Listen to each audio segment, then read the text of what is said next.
ಬಳ್ಳಾರಿಯ ಅವಂಬಾವಿಯಲ್ಲಿ ಇದೇ ತಿಂಗಳ ಆರಂಭದಲ್ಲಿ ನಡೆದಿದ್ದ ಘರ್ಷಣೆ ಸಾವು ಪ್ರಕರಣ ಕುರಿತ ಚರ್ಚೆ ಕಾಂಗ್ರೆಸ್ನ ಬಿ ನಾಗೇಂದ್ರ ಹಾಗೂ ಬಿಜೆಪಿ ಸಹ ಸದಸ್ಯ ಜಿ ಜನಾರ್ದನ್ ರೆಡ್ಡಿ ನಡುವೆ ವಾಗ್ವಾದಕ್ಕೆ ತಿರುಗಿತು.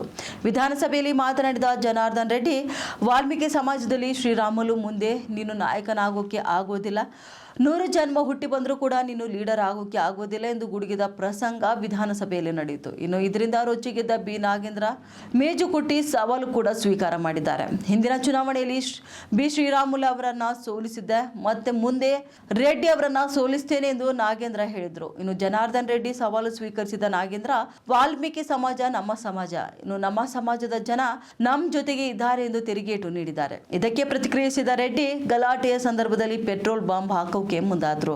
ನಿಮ್ಮ ಕಾರ್ಯಕರ್ತ ಸಾವನ್ನಪ್ಪಿದ್ದಾರೆ, ಆದರೆ ನೀನು ಅದನ್ನೇ ಸಮರ್ಥನೆ ಮಾಡ್ಕೊಳ್ತೀಯಾ ಅಂದ್ರೆ ಹೇಗೆ ಎಂದು ನಾಗೇಂದ್ರ ವಿರುದ್ಧ ಅಸಮಾಧಾನವನ್ನ ವ್ಯಕ್ತಪಡಿಸಿದ್ದಾರೆ.